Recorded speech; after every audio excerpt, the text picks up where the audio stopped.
আমরা পুরুষতান্ত্রিক সমাজে নারীদের কিন্তু পদে পদে বাধা থাকে। আমি মধ্যরাতের নির্বাচন যখন হয়েছিল, এই নির্বাচনের 4 দিন আগে আমি গ্রেফতার হয়েছিলাম এবং আমিডামি নির্বাচন হয়েছে 2024 সালে 7ই জানুয়ারি। আমি এই আমিডামি নির্বাচনকে প্রতিহত করার জন্য আমরা মগবাজারে একটি প্রতিবাদ মশাল মিছিল করেছিলাম। সেখান থেকে আমাকে ফ্যাসিস্টের যে পেটুয়া বাহিনী ছিল, আওয়ামী লীগ, ছাত্রলীগ, যুবলীগ, আমাকে গ্রেফতার করেছেন এবং গ্রেফতার করে এই 5 জানুয়ারি মাগরিবের পর আমাকে গ্রেফতার করেছে। সারাটা রাত্র আমাকে যে নির্যাতন নিপীড়ন করেছিলেন, আমি আমার রাজনৈতিক দর্শনে এবং রাজনীতির নামে যে অপরাজনীতি ফ্যাসিস্ট করেছে, এটা কখনো ভোলার মতো না। আমরা প্রত্যাশা রাখছি বাংলাদেশের গণপ্রজাতন্ত্রী বাংলাদেশ সরকারের মাননীয় প্রধানমন্ত্রী জনাব তারেক রহমান যে কালচার, যে নিয়ম সংসদে পাশ করছেন, এরকমের রাজনীতি আর হবে না, আর এটি আমরা চাই না। 200-র বেশি সার্ভিস ও ফিচারে লেনদেনের সব বিকাশ অ্যাপে সম্ভব।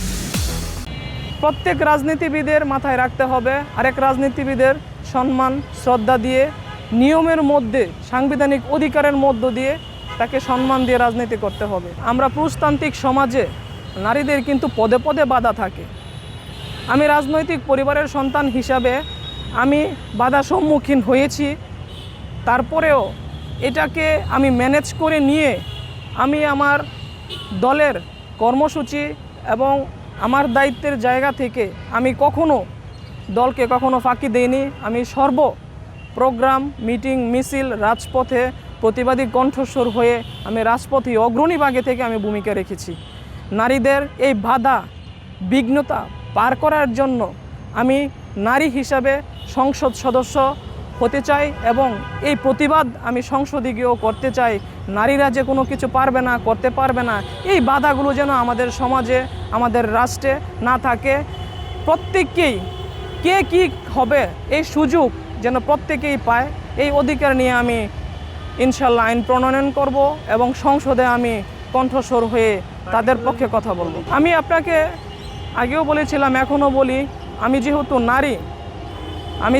নারী, নারীদের যে বাধা বিঘ্নতা পেরিয়ে তারা জীবনযাপন করতে হয় এবং সমাজের জন্য কাজ করতে তাদের বিভিন্ন লাঞ্ছনা বঞ্চনার শিকার হতে হয়।